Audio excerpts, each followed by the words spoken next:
चलिए स्टूडेंट्स, आज की इस वीडियो में हम लोग तक कक्षा 10 के बोर्ड पेपर जो आपका 12 अप्रैल को होने वाला है उस पे मॉडल पेपर सॉल्व करेंगे। और मॉडल पेपर में जो भी क्वेश्चन होंगे उन क्वेश्चन के ही आधार पे आपको एग्जाम में सारे क्वेश्चन मिलेंगे। और आप यहाँ पे देखेंगे जो मॉडल पेपर आपका है इसका 50% क्वेश्चन आपको आपके क्वेश्चन पेपर में मिल जाएगा। तो आप वीडियो को पूरा देखें, ध्यान से देखें और बस इसी को तैयार करके जाएं, इसी टाइप का क्वेश्चन पढ़ के जाएं। एक दिन का समय आपको बचा है, आप इस समय में अधिक से अधिक नंबर प्राप्त कर सकते हैं बस एक वीडियो की हेल्प से। तो ध्यान से देखते हैं, चलते हैं वीडियो शुरू करते हैं।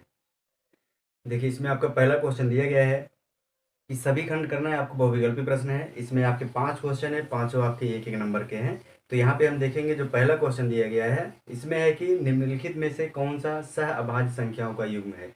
तो सह अभाज्य संख्या जैसा कि हम लोग जानते हैं ऐसी संख्याओं का युग्म, ऐसी दो संख्याओं का युग्म जिनका कोई उभयनिष्ठ गुणनखंड नहीं होता है, अर्थात उनका यदि कोई उभयनिष्ठ गुणनखंड होगा तो केवल एक होगा।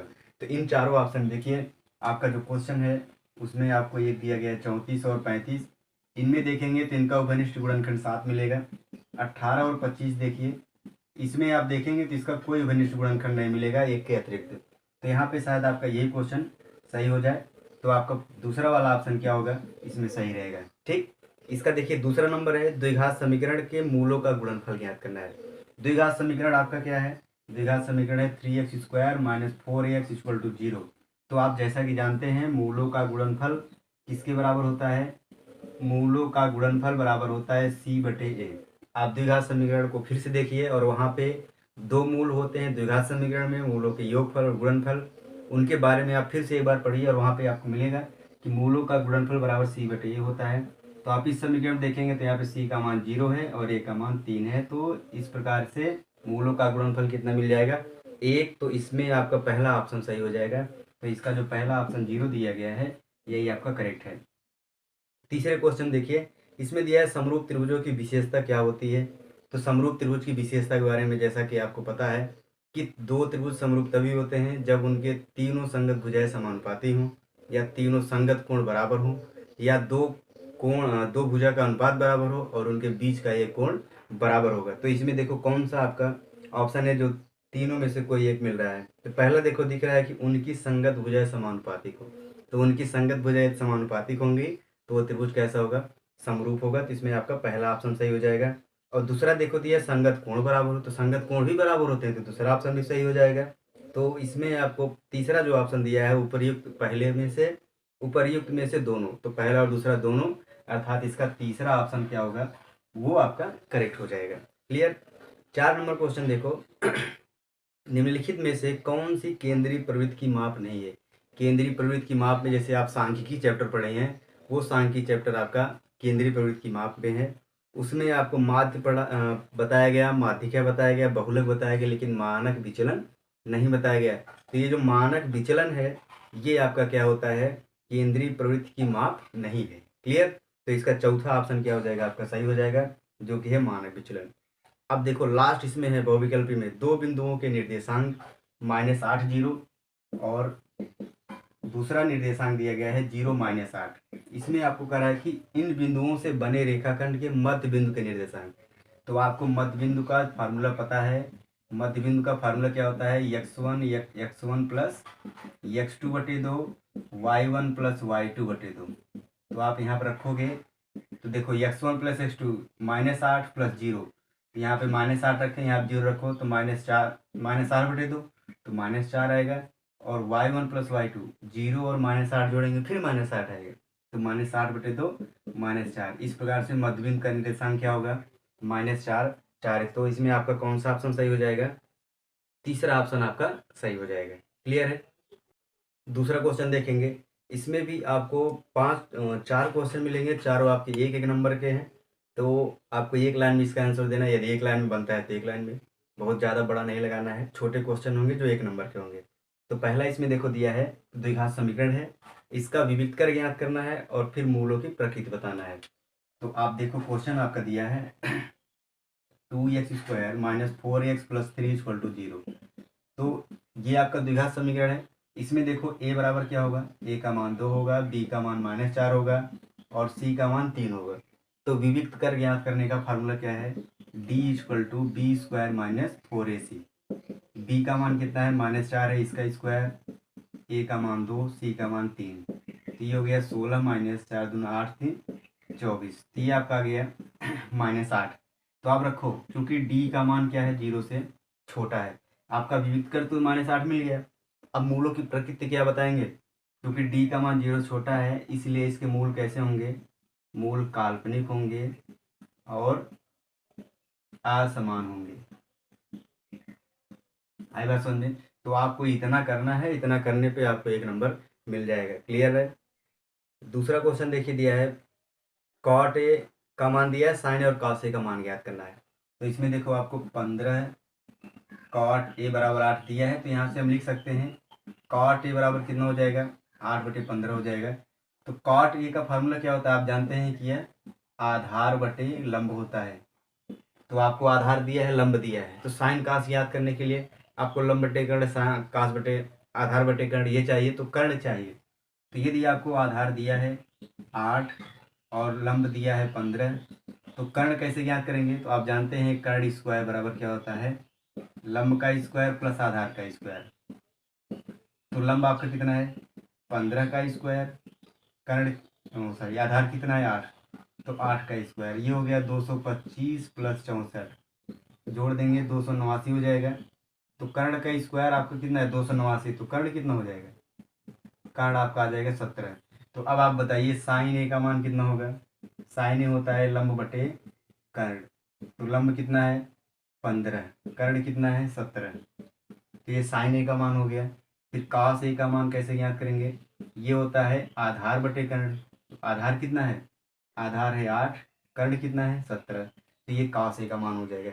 इस तरह से आपको त्रिकोणमिति से, ये केवल अनुपात वाले क्वेश्चन मिलेंगे आपको। त्रिकोणमिति में ये बताया गया होगा कि जो 30% आपको लेस किया गया है उसमें त्रिकोणमिति सर्व संख्याएं नहीं रहेंगी, केवल आपको त्रिकोणमिति अनुपात पे क्वेश्चन पूछेगा।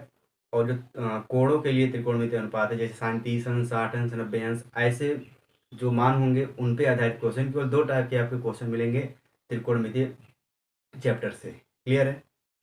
इसका देखो तीसरा क्वेश्चन दिया है, दिए गए चित्र में पी एस बटे एस क्यू, आपको ग वाला क्वेश्चन दिया है, पी एस बटे एस क्यू बराबर है पी टी बटे टी आर, और इसका कोण है पी एस टी बराबर कोण पी आर क्यू, इतना दिया है। तो ये आपका हो गया कि ये दिया है क्वेश्चन में, ये आपको जो दिया रहेगा पहले आप उसको लिखेंगे दिया है, और जो सिद्ध करना रहेगा उसको आप लिखेंगे सिद्ध करना है। सिद्ध क्या करना है, इसमें आपको सिद्ध करना है कि त्रिभुज पी क्यू आर समद्विबाहु है। कैसा है, समद्विबाहु त्रिभुज। तो आप समद्विबाहु जानते हैं कि ऐसा त्रिभुज जिसमें 2 भुजाएं समान होंगी उसको आप समद्विबाहु त्रिभुज कहेंगे।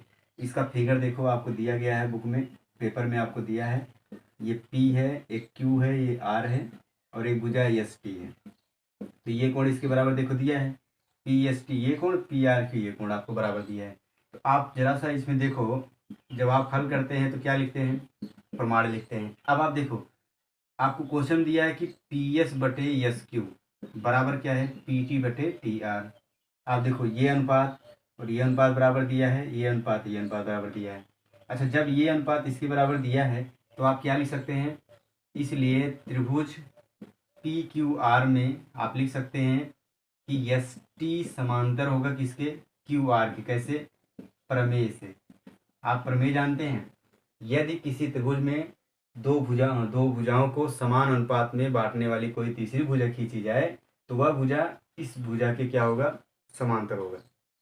या पहला ही प्रमेय आप पढ़े हैं, त्रिभुज की किसी एक भुजा के समांतर यदि कोई भुजा खींचते हैं तो वह भुजा क्या होता है, अन्य 2 भुजाओं को समान अनुपात में विभाजित करता है। तो ये प्रमेय आप बिल्कुल याद करके जाइए, इस पे आपको क्वेश्चन जरूर मिलेंगे। तो यहाँ से देखो, जब ये समांतर हो गया, ये भुजा इसके समांतर हो गया, तो क्या ये कोण इसके बराबर हो सकता है, ये कोण उसके बराबर जरूर होगा। क्यों होगा, संगत कोण से। जब ये भुजा इसके समांतर है, अतः हम लिख सकते हैं कोण पी एस टी बराबर कोण पी क्यू आर। कैसे, संगत कोण से। क्लियर है। जब संगत कोण से देखो ये कोण इसके बराबर हो गया है। अब आप देखो इसको समीकरण 1 मान लो, और जो प्रश्न में दिया है कोण पी एस टी बराबर कोण पी आर क्यू, ये आपको दिया गया है। आप समीकरण 1 और 2 तुलना करो, समीकरण 1 और 2 की तुलना करने पर आपको क्या मिलेगा। देखो पी एस टी बराबर पी क्यू आर और पी एस टी बराबर पी आर क्यू। यहाँ पे देखो जब ये कोण इसके बराबर और यही कोण इसके बराबर है तो ये कोण भी इसके क्या होंगे, बराबर होंगे। तो तुलना करने पर क्या मिलेगा, कोण पी क्यू आर बराबर कोण पी आर क्यू। अब आप कक्षा 9 में प्रमेय पढ़ेंगे। कौन सा प्रमेय, यदि एक त्रिभुज में दो कोण बराबर हैं तो उनकी सम्मुख भुजाएं भी क्या होंगी, बराबर होंगी।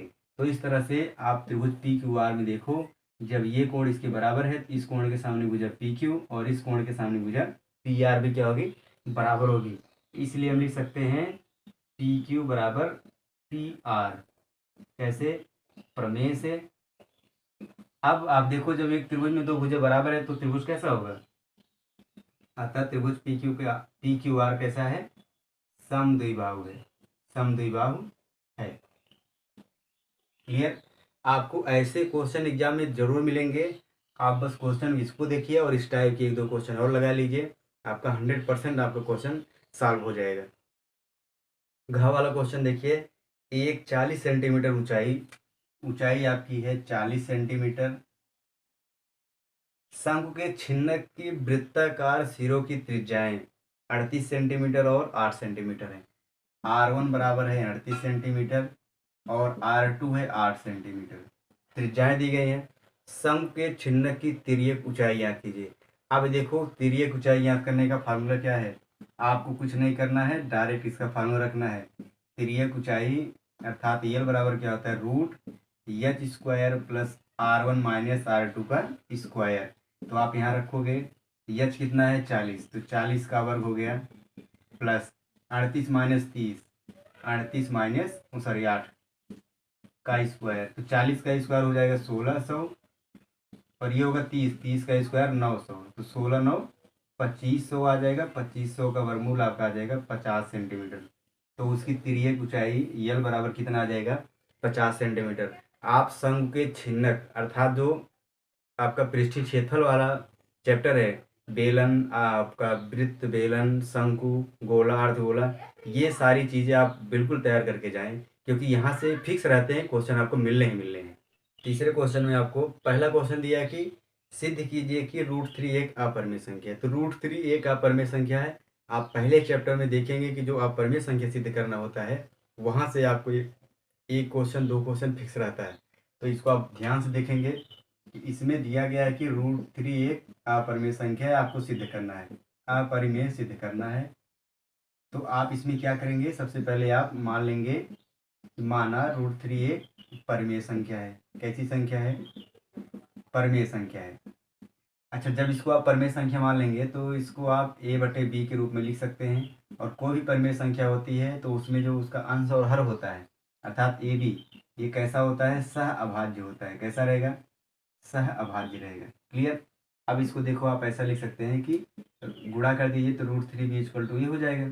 अगर यहाँ पे स्क्वायर करें अर्थात वर्ग करें तो वर्ग करने पर क्या मिलेगा, 3b² बराबर क्या मिलेगा, a²। यहाँ से देखो आप क्या कर सकते हैं कि चूंकि 3 जो है a² को विभाजित करता है, a² को विभाजित करता है, इसलिए 3 जो है a को भी विभाजित करेगा, विभाजित करेगा। क्लियर। जब 3 a को विभाजित करेगा तो इसका मतलब 3c = आप a लिख सकते हैं। इसको आप समीकरण 1 मानो तो फिर इसका वर्ग कर दीजिए। वर्ग करने पर क्या मिलेगा, 9c² = a²। अब समीकरण 1 और 2 तुलना करो, 1 और 2 की तुलना करने पर मिल जाएगा a² बराबर इतना है और a² बराबर भी यही है 9a। तो इसका लेफ्ट साइड भी क्या हो जाएगा, बराबर, अर्थात 3b², ये आप लिख लो 9c² = 3b²।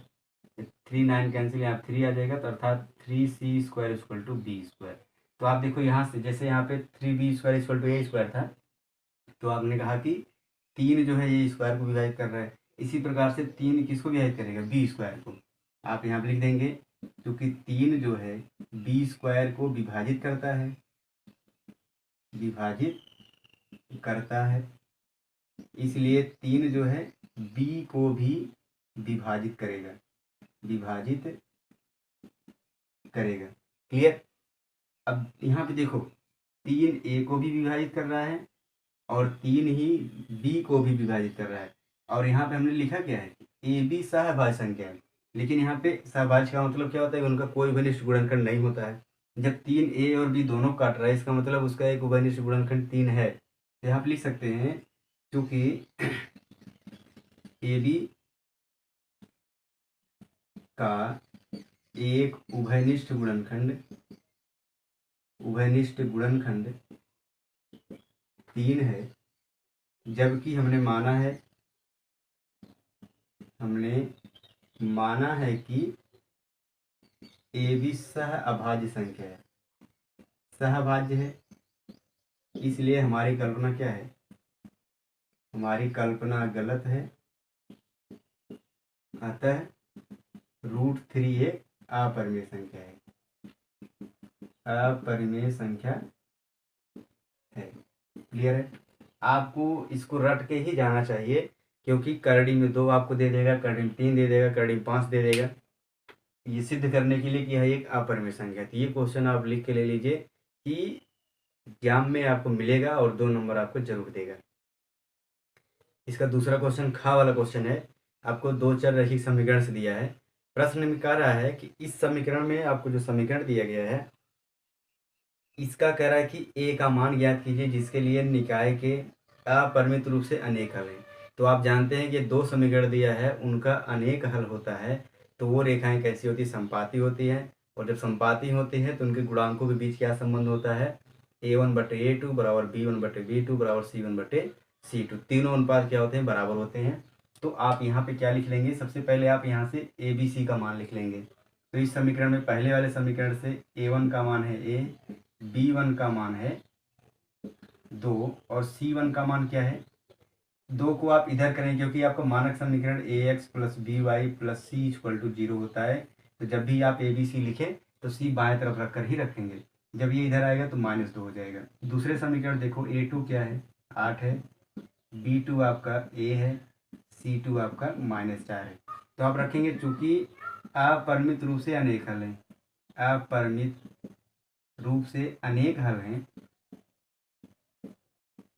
इसलिए इनमें अनुपात कौन सा होगा, a1/a2 बराबर b1/b2 बराबर c1/c2। ऐसे इसके 3 कंडीशन बनते हैं। अपरिमित रूप से अनेक हल, कोई हल नहीं, केवल एक हल। तीनों के लिए आपका ये संबंध अलग अलग होता है और तीनों संबंध आपको आने चाहिए। एग्जाम में आपको इस पर भी क्वेश्चन मिलता है और मिलेगा जरूर। तो यहाँ पे क्या करेंगे, a1/a2, a1 का मान a है, a2 का मान 8 है, b1 का मान 2 है, इसका मान a है, ये है -2, ये -4। तो आप कोई भी अनुपात ले लो, चाहे इसको लेके अनुपात ज्ञात कर लो, चाहे इसको लेके, चाहे इसको और इसको ले लीजिए। तो आप देखो अगर यही दोनों लिया जाए a/8 बराबर 2/a, तो हल करिए, a का इधर गुणा a² बराबर 16, a का मान कितना आएगा +-4। तो ये आपका आंसर हो जाएगा, चाहे +4 रखो चाहे -4 रखो। और यहाँ से हल करेंगे तो a बराबर 4 आ जाएगा +4। ठीक है, तो ये आपका आंसर हो जाएगा। इस तरह से आपको क्वेश्चन मिलेगा, उसके अनुपात पे, रेखाओं के गुणधर्म के आधार पे प्रतिच्छेदी हैं, संपाती हैं या समांतर है, तीनों पे आपको एक क्वेश्चन मिलना है। तीसरा क्वेश्चन इसमें ग नंबर पे है। यदि 2 समरूप त्रिभुजों का क्षेत्रफल 121 वर्ग सेंटीमीटर, आपका क्षेत्रफल दिया गया है 121 वर्ग सेंटीमीटर और दूसरा क्षेत्रफल है 289 वर्ग सेंटीमीटर, ये 2 त्रिभुजों का क्षेत्रफल दिया है। तो प्रश्न कह रहा है कि इनकी संगत भुजाओं का अनुपात बताइए। तो आपने प्रमेय पढ़ा है समरूप त्रिभुज के क्षेत्रफल पर। यदि 2 समरूप त्रिभुजों का क्षेत्रफल दिया हो तो उस पे प्रमेय आपका क्या था कि 2 त्रिभुज यदि समरूप हैं तो उनके क्षेत्रफल का अनुपात उनकी संगत भुजाओं के अनुपात के वर्ग के बराबर होता है।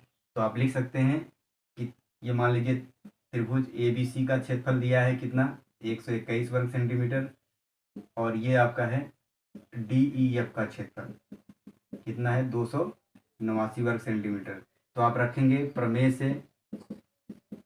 से क्या रखेंगे, area of A B C बटे area of D E F बराबर इनकी संगत भुजा कोई भी ले लो, ए बी बटे डी ई का स्क्वायर। आप प्रमेय याद रखेंगे, प्रमेय आपका है कि दो त्रिभुजों के क्षेत्रफल का अनुपात, दो समरूप त्रिभुजों के क्षेत्रफल का अनुपात उनकी संगत भुजाओं के अनुपात के वर्ग के बराबर होता है। तो यहाँ पे लिख दीजिए, ये आपका है 121/289 बराबर AB/DE का स्क्वायर। तो इसको हम क्या लिख सकते हैं, 11/17 का स्क्वायर बराबर AB/DE का स्क्वायर। तो स्क्वायर आप तुलना कर दीजिए, तो AB/DE बराबर क्या आ जाएगा, 11/17। तो ये अनुपात आएगा 11:17 आ जाएगा। क्लियर। इसका चौथा क्वेश्चन देखिए, आपको माध्य, माध्यिका और बहुलक के संबंध पर क्वेश्चन दिया है। तो आप जानते हैं कि बहुलक बराबर क्या होता है, 3 गुणे माध्यिका -2 माध्य। ये फार्मूला होता है। इस फार्मूले पर आपको क्वेश्चन दिया है। इसमें आपको माध्य दिया है कितना, 16 और बहुलक दिया है 13। तो आपको माध्यिका ज्ञात करनी है। तो आप फार्मूला रख लो, यहाँ पे रखेंगे तो ये हो जाएगा कितना, 13। और माध्यिका ज्ञात करनी है तो ये माध्यिका हो गई -2 गुणे माध्य, माध्य आपका हो गया 16, 16 दूनी 32, 32 आप इधर लाएंगे जुड़ जाएगा बराबर 3 गुणे माध्यिका। तो ये कितना हो गया 45, 3 गुणे माध्यिका बराबर 45। तो ये कितना आ गया, कैंसिल हो गया 15। तो माध्यिका आपकी आ जाएगी 15। ये आपका आंसर हो जाएगा। ठीक है। तो माध्य, माध्यिका, बहुलक के इस फॉर्मूले को आप याद रखेंगे, क्वेश्चन इस पर भी मिल सकता है। चौथा क्वेश्चन देखिए, ये भी आपका 2 नंबर का ही क्वेश्चन है। तो आपने देखा कि तीसरा नंबर और चौथा नंबर ये दोनों 2-2 नंबर के आपके क्वेश्चन है। इसके बाद जो मिलेगा वो आपके 4 नंबर, 5 नंबर ऐसे क्वेश्चन है। तो इसमें पहला क्वेश्चन है, यूक्लिड विभाजन प्रमेयिका का प्रयोग करके आपको एचसीएफ ज्ञात करना है। तो जो क है इसमें यूक्लिड विभाजन प्रमेयिका प्रयोग करना है। तो 272 और 1032 इनका एचसीएफ ज्ञात करना है। तो इनका एचसीएफ ज्ञात करने के लिए आप क्या करेंगे, भाग दे करके आप सही सही करेंगे, अपने मन से बिल्कुल नहीं करेंगे, नहीं तो गलत होगा तो आपको वो नंबर नहीं मिलेगा। तो आप क्या करेंगे, जैसे 272 का आप भाग दीजिए 1032 में, तो 4 बार ले जाइए, 4 मत ले जाइए 3, 3 6, 3 7 21, 3 6 2 8, आपके आ जाएगा 6 1 2। तो इसको आप कैसे लिखेंगे, 1032 बराबर 2 गुणे 7, 272 प्लस 216। क्लियर। अब देखो इसका शेषफल 0 नहीं है। जब शेषफल 0 नहीं रहेगा तो आप पुनः प्रमेयिका का प्रयोग करेंगे। सबसे पहले आप यहाँ पे लिखेंगे, प्रमेयिका का प्रयोग करने पर, प्रमेयिका का प्रयोग करने पर। तो जब ये शेषफल 0 नहीं आएगा तो आप लिखेंगे पुनः प्रयोग करने पर, पुनः प्रयोग करने पर। तो पुनः प्रयोग कैसे करेंगे, आप इस 216 का भाग 272 में दीजिए। तो एक बार ले जाएंगे तो ये आपका 216, ये आ जाएगा 6 और 5 56। तो फिर आप लिखेंगे 272 बराबर 216 गुणे 1 या 1 गुणे 216 प्लस 56। ठीक। अभी देखो शेषफल 0 नहीं है तो आप लिखेंगे पुनः प्रयोग करने पर। तो पुनः प्रयोग करने पर आपका क्या होगा, आप 56 का भाग किस में देंगे, 216 में। तो आप कितना बार ले जाएंगे, 4 4 नहीं 3, 15 1 16। तो ये आपका आएगा 8 और 4 48। तो आप जब पुनः 216 और 56 में प्रयोग करेंगे तो 216 बराबर आएगा 56 गुणे 3 प्लस 48। फिर शेषफल 0 नहीं है तो आप पुनः प्रयोग करेंगे। पुनः जब प्रयोग करेंगे तो 56 और 48 भाग देंगे तो 56 बराबर 48 गुणे 1।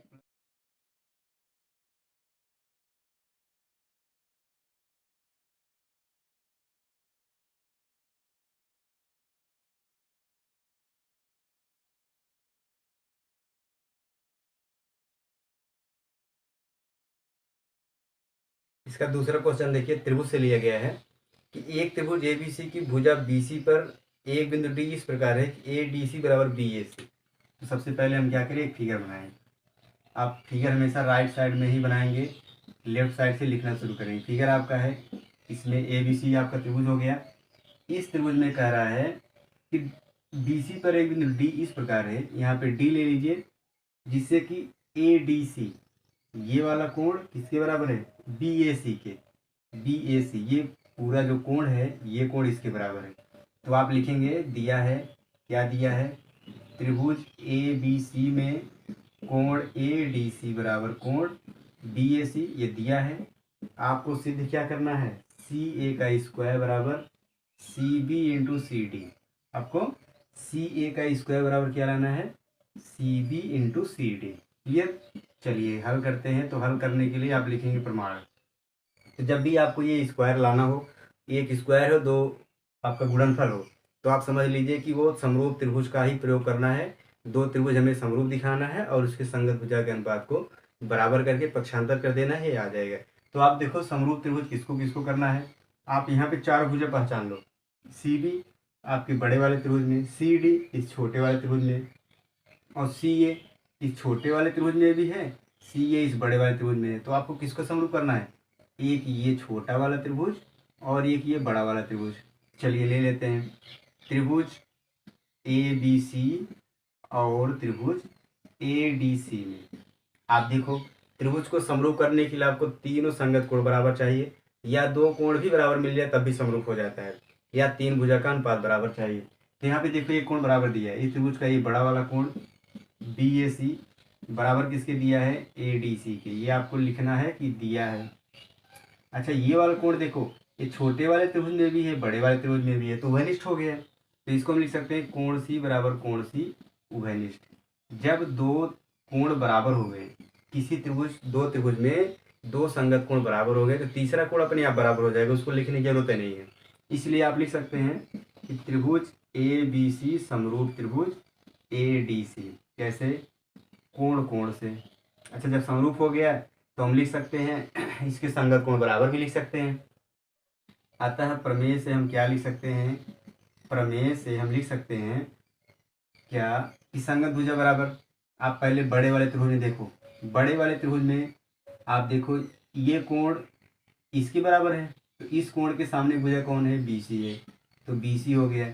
बी सी का संगत भुजा कौन होगा, संगत भुजा बताना कैसे पहचानना है उसको बताया गया है कि जो कोण बराबर होंगे उसके सामने की ही भुजा क्या होगी, संगत भुजा होगी। तो ये कोण इसके बराबर, इसके सामने भुजा बी सी, और ये कोण इसके बराबर है तो इसके सामने भुजा ए सी, तो बी सी बटे ए सी हो गया। अब यहाँ पे देखो जो भुजा लेना है इसको आप यहाँ देखते रहो। अभी चाहिए सी डी, सी डी और सी ए। सी ए देखो बड़े वाले त्रिभुज में लेना है। अच्छा अगर ये कोण इसके बराबर, ये घनिष्ठ, तो ये जो तीसरा कोण बचेगा ये इसके बराबर होगा ना। तो ये जो सी ए है इसके सामने है, इसके सामने कोण सी ए, सॉरी भुजा सी ए या ए सी, ए सी का संगत कौन होगा, इसके सामने भुजा सी डी।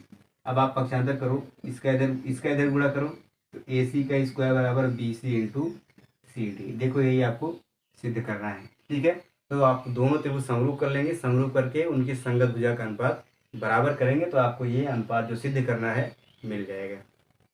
इसका तीसरा क्वेश्चन देखिए, आपको रचना से दे दिया है। रचना में क्या करना है, 5 सेंटीमीटर की लंबी रेखा खंड खींचिए और उसे 2:3 के अनुपात में विभाजित कीजिए, दोनों मापों को भी, दोनों भागों को भी मापिए।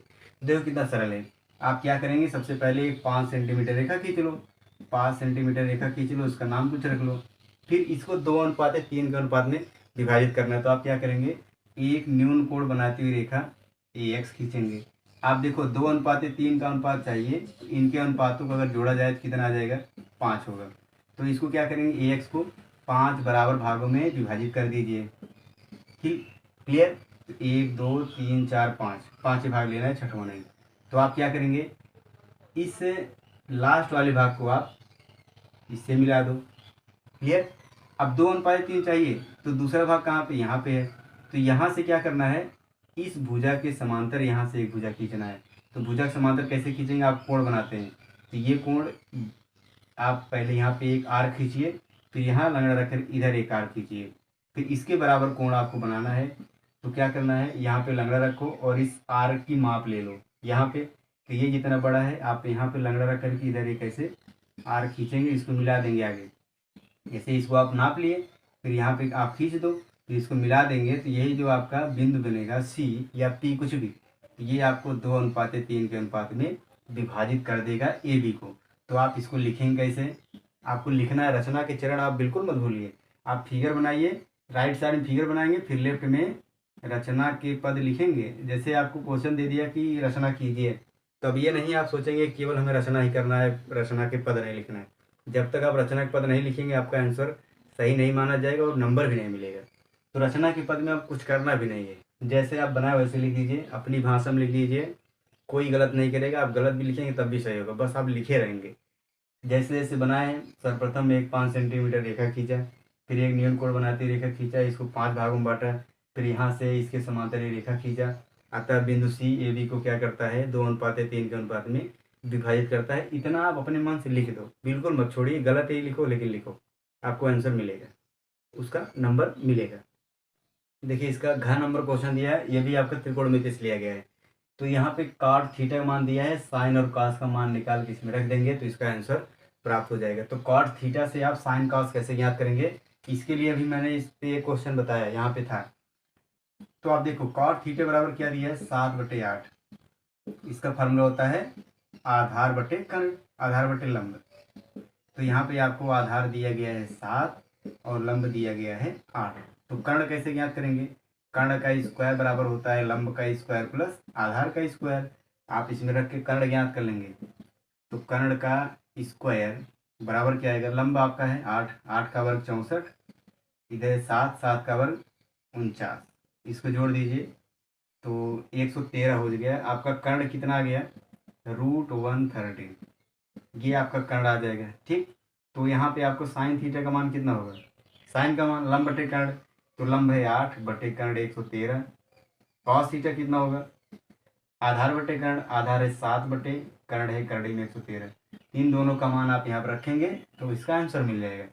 थोड़ा सा एक लाइन इसको और सॉल्व करते हैं। ये आपका a + b a - b के रूप में है, जब इसका गुणा करेंगे तो ऊपर हो जाएगा 1 - साइन स्क्वायर, क्योंकि 1 का स्क्वायर 1 होगा, साइन का स्क्वायर साइन, ऐसे ही नीचे 1 - cos स्क्वायर थीटा। ठीक है, अब मान रखो साइन थीटा का मान क्या है, 8 बटे कर्ण में 113, इसका स्क्वायर और 1 ये आपका है कॉस, 7 बटे कर्ण में 113 का स्क्वायर।